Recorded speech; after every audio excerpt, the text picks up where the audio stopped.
Bapak Muhammad Hatta lahir di Bukit Tinggi, Sumatera Barat pada tanggal 12 Agustus 1902. Beliau lahir dengan nama asli Muhammad Attar.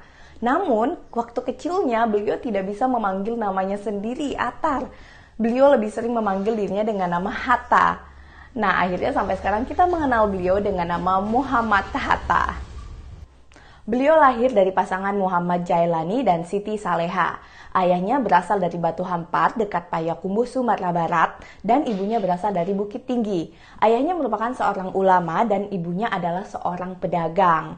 Namun sayangnya pada usia 7 bulan, Muhammad Hatta harus kehilangan ayahnya. Nah, setelah itu ibunya menikah dengan seorang pedagang dari Palembang yang bernama Haji Ning. Namun, di sini Bung Hatta tetap dibesarkan di tengah-tengah keluarga besarnya yang sangat religius. Bung Hatta menempuh sekolah dasarnya di Melayu for the Cock. Kemudian karena keluarganya pindah ke Padang, akhirnya Bung Hatta melanjutkan sekolah dasarnya di Padang di sekolah ILS. Karena merupakan salah satu murid yang sangat cerdas, maka di situ Bung Hatta mendapat kesempatan untuk melanjutkan pendidikannya di HBS Batavia. Namun karena ibunya tidak mengizinkan beliau untuk pindah ke Jakarta, beliau menginginkan agar Bung Hatta tetap berada di Padang, maka Bung Hatta harus mengurungkan niatnya dan akhirnya menempuh bangku menengah pertamanya itu di Mulo Padang. Nah, setelah itu saat lulus SMP, akhirnya Bung Hatta ini melanjutkan pendidikannya di Batavia, yaitu di Prince Hendrik School. Bung Hatta ini semasa SMA sudah menunjukkan ketertarikan pada organisasi dan beliau sangat aktif di organisasi saat itu. Nah, karena keaktifannya ini setelah beliau lulus dari SMA, maka beliau mengajukan beasiswa di Yayasan Van de Venter. Dan ternyata beliau berhasil mendapatkan beasiswa dari Yayasan Van de Venter dan kemudian melanjutkan sekolahnya yaitu di bangku perguruan tinggi di Rotterdam, lebih tepatnya di Handel Hogeschool School, yaitu salah satu sekolah tinggi bisnis di Rotterdam. Bung Hatta akhirnya tiba di Belanda pada tanggal 5 September 1921. Satu minggu setelah Bung Hatta tiba di Belanda, Nasir Sultan Pamonjak datang untuk menemui Muhammad Hatta. Karena beliau tahu bahwa Bapak Muhammad Hatta ini sangat senang berorganisasi, maka Bapak Nasir Sultan Pamonjak ini mengajak Bung Hatta untuk bergabung di Indische Vereniging. Ini adalah organisasi perhimpunan mahasiswa-mahasiswa Indonesia yang berada di Belanda. Ya, waktu itu Indonesia namanya masih Hindia Belanda. Jadi disebutnya ini adalah organisasi pemuda-pemuda Hindia Belanda di Belanda. Oke, nah di situ ternyata tawaran dari Bapak Nasir Sultan Pamonjak ini disambut dengan hangat oleh Bapak Muhammad Hatta. Di dalam organisasi ini, Bung Hatta menjadi bendahara. Nah, saat itu pula organisasi ini merencanakan untuk menerbitkan majalah yang diberi nama Hindia Putra. Majalah ini direncanakan akan membicarakan masalah-masalah terkait Hindia Belanda maupun hal-hal global lainnya. Nah, di sini Muhammad Hatta sangat tertarik karena beliau begitu suka menulis dan membaca. Ya, jadi di edisi pertama Hindia Putra ini, Bung Hatta sudah berkontribusi memberikan tulisannya dan semua edisi-edisi majalah Hindia Putra lainnya, Bapak Muhammad Hatta selalu berkontribusi. Nah, mulai dari sini kuliahnya Bapak Muhammad Hatta agak sedikit terganggu karena keasikan dengan menulis dan juga berorganisasi.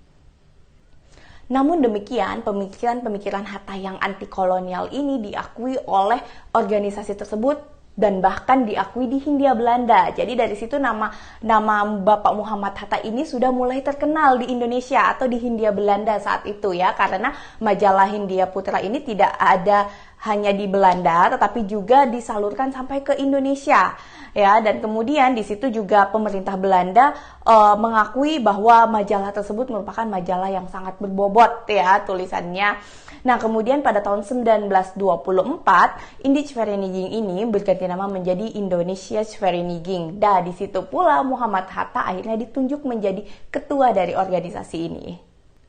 Setelah menjadi ketua Indonesia Vereniging, semangat Muhammad Hatta semakin semakin menjadi-jadi ya. Jadi beliau mulai sering mengumandangkan bahwa ternyata perekonomian yang terjadi di Indonesia itu bukanlah suatu bentuk kerjasama, tapi di situ bentuknya adalah penjajahan, kolonialisasi dan imperialisme. Tidak hanya melalui tulisan-tulisannya, tetapi Hatta juga sering mengikuti perkembangan perekonomian maupun isu-isu global lainnya. Ya tentunya dengan maksud juga ingin menarik simpati dunia terhadap apa yang terjadi di Hindia Belanda atau Indonesia. Waktu itu beliau sempat menghadiri Liga Anti Kolonialisasi bersama rekan-rekan dari organisasi Indonesia Vereniging lainnya.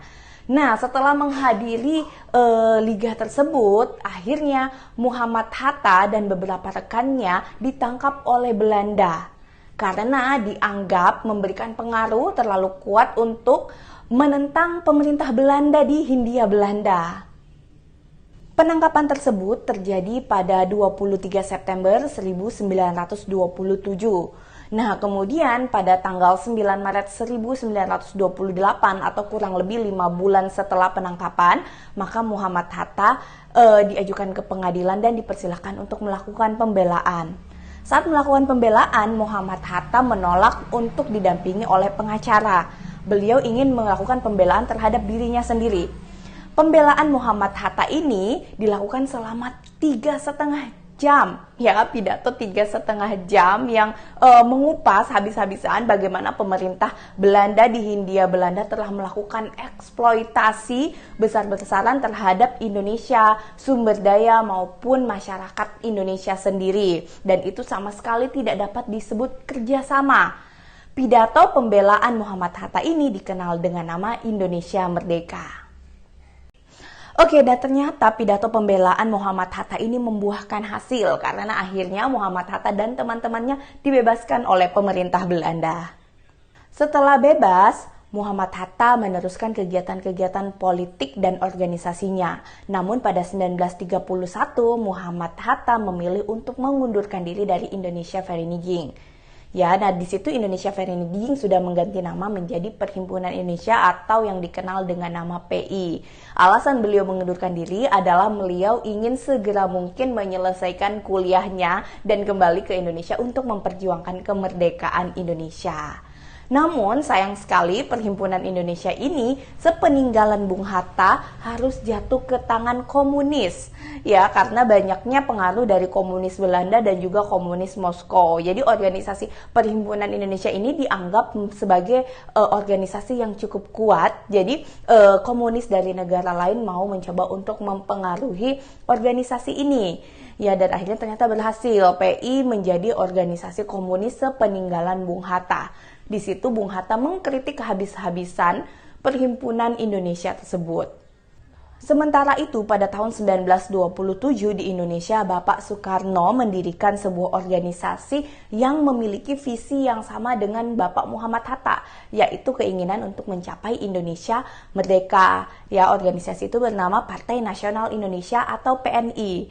Nah, dari situ sepeninggalannya dari PI dan setelah PI jatuh ke tangan komunis, maka Bapak Muhammad Hatta sebetulnya ingin bergabung ke partai tersebut. Namun ternyata pada 1931 PNI dibubarkan karena Soekarno ditangkap oleh Belanda kemudian diasingkan. PNI kemudian menjadi Partindo atau Partai Indonesia dengan ketuanya yang baru ya. Dan di situ Muhammad Hatta sudah tidak merasa satu visi dengan partai yang baru tersebut.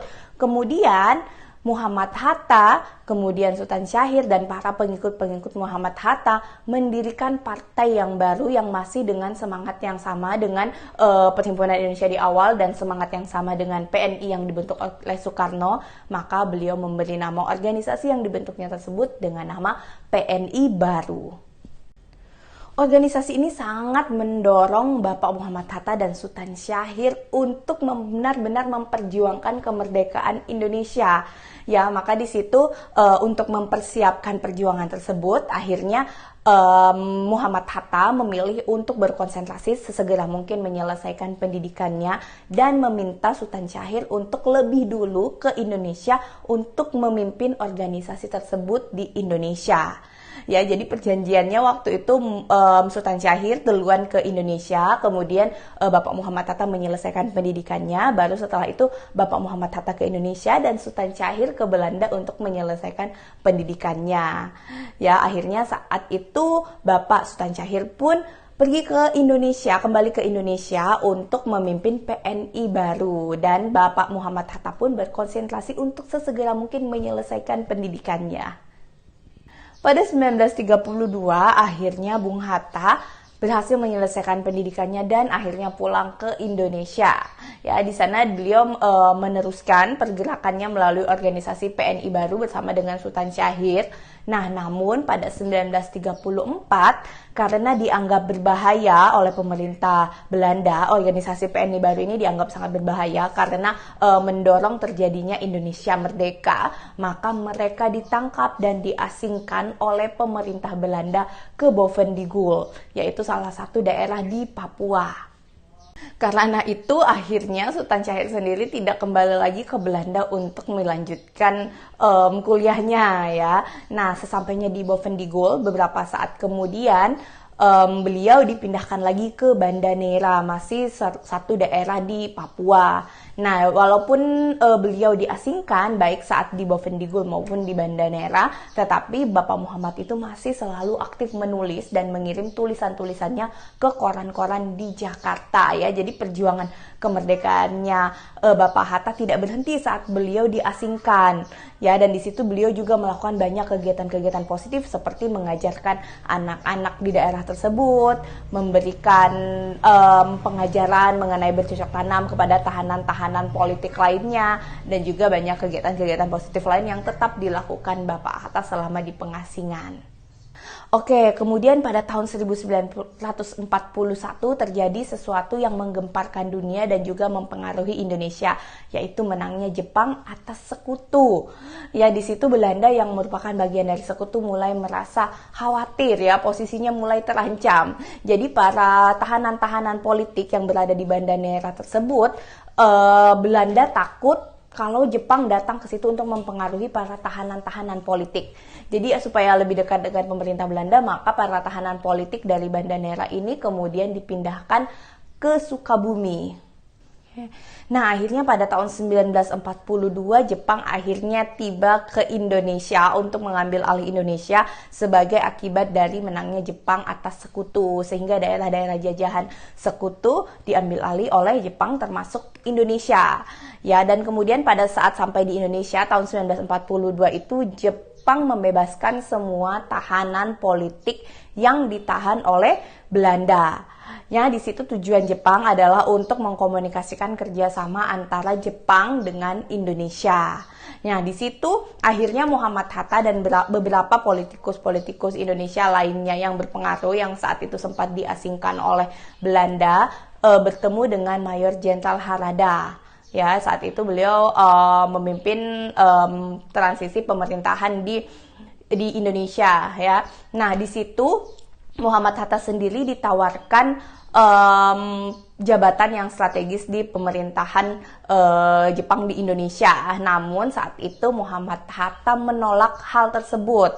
Ya, tentunya karena dia punya visi untuk Indonesia yang merdeka. Jadi dia tidak mau berkooperasi atau non-kooperatif dengan bangsa-bangsa yang datang untuk menjajah Indonesia, walaupun saat itu Jepang datang dengan propaganda bahwa mereka datang dengan itikat baik. Ya, namun tetap saja Muhammad Hatta menolak jabatan tersebut dan mengatakan kepada Jepang kalau dia mungkin lebih cocok untuk menjadi penasehat saja di pemerintahannya Jepang di Indonesia. Kemudian Muhammad Hatta pun menjadi penasehat untuk pemerintah Jepang saat itu. Namun ternyata hal tersebut digunakan Muhammad Hatta untuk tetap melakukan pembelaan terhadap rakyat Indonesia. Oke, Jepang yang saat itu datang ke Indonesia menjanjikan akan memberikan kemerdekaan kepada Indonesia. akhirnya membentuk suatu badan yang disebut Badan Penyelidik Upaya-Upaya Persiapan Kemerdekaan Indonesia atau yang disebut dengan BPUPKI. Nah, tentu saja Bapak Muhammad Hatta terlibat dan memegang peran besar di dalam BPUPKI ini ya, termasuk dalam perumusan dasar negara, perumusan dasar hukum atau undang-undang dasar, dan juga berbagai persiapan-persiapan kemerdekaan lainnya ya.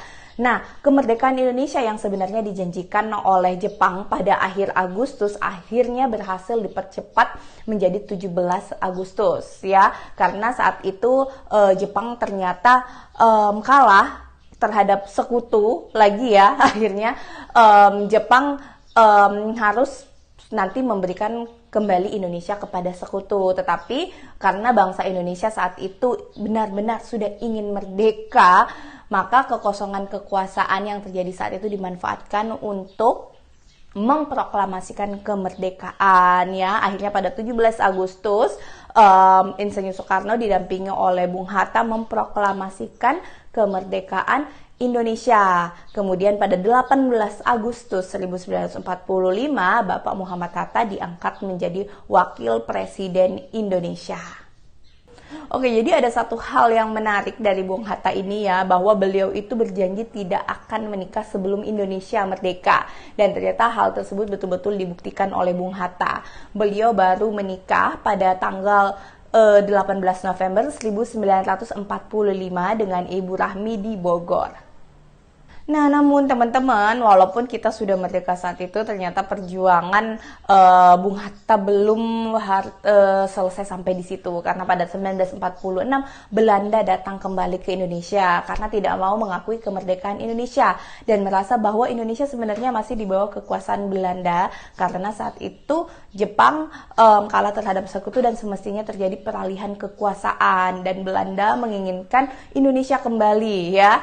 Nah, di situ akhirnya terjadi peperangan, banyak peperangan ada di Surabaya, di Bandung, di Ambarawa. Jadi itu semua dalam rangka mempertahankan kemerdekaan. Nah, karena tokoh-tokoh utama yang menggerakkan kemerdekaan di Indonesia adalah Soekarno dan Hatta, maka pada 1948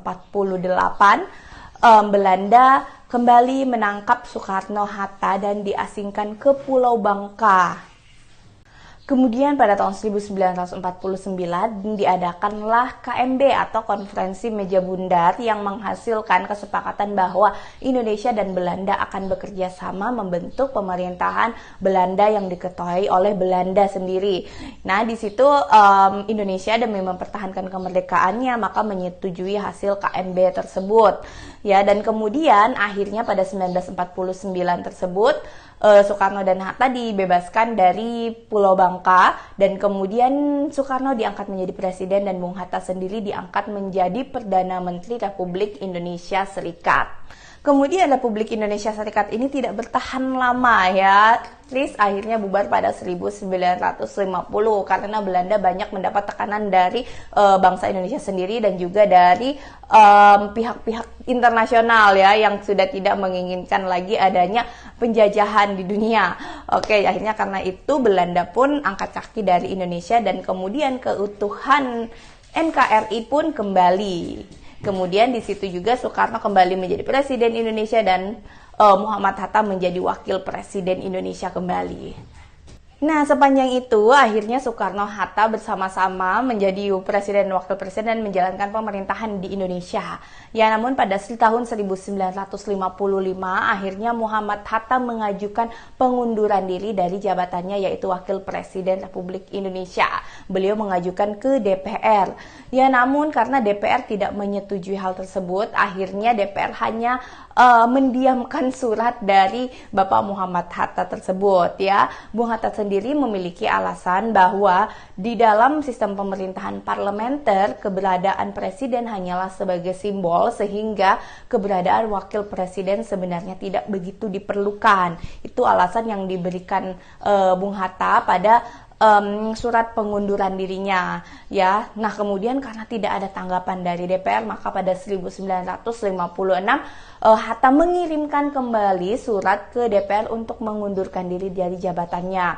Ya, jadi di sini sebenarnya Muhammad Hatta sudah merasa ada ketidakcocokan dengan Bapak Soekarno, presiden saat itu ya. Jadi beliau semakin mantap untuk mengundurkan diri. Alasan beliau waktu itu karena beliau tidak menginginkan adanya anggota-anggota komunis dimasukkan di dalam pemerintahan atau parlemen di Indonesia, tetapi Bapak Soekarno menyetujui hal tersebut. Nah, karena perbedaan pendapat ini, akhirnya Muhammad Hatta sekali lagi mengajukan pengunduran dirinya. Akhirnya pada 1956 pengunduran diri tersebut disetujui oleh DPR, dan pada tahun itu akhirnya Bung Hatta resmi tidak menjabat lagi menjadi Wakil Presiden Republik Indonesia setelah 11 tahun menjadi Wakil Presiden Republik Indonesia. Setelah tidak lagi menjabat sebagai Wakil Presiden Indonesia, Bapak Hatta ini masih tetap aktif menulis dan mengajar di berbagai universitas di Indonesia. Dan beliau juga masih sangat aktif berkomunikasi dengan pemerintah Indonesia. Ya, dan pada 1963 akhirnya Bung Hatta mengalami sakit, dan akhirnya atas instruksi Soekarno, beliau dikirim ke Stockholm, Swedia untuk mendapatkan pengobatan dengan biaya negara. Nah, kemudian setelah mendapatkan perawatan di Swedia dan kemudian pulih kembali, Bung Hatta kembali lagi ke Indonesia dan tetap melakukan berbagai aktivitasnya. Nah, kemudian pada 1970 atau waktu itu sudah era pemerintahannya Bapak Soeharto ya, beliau diangkat di dalam tim pemberantasan korupsi. Ya, tim itu di dalamnya ada 4 orang, nah, dan bertugas untuk mengusut kasus-kasus korupsi.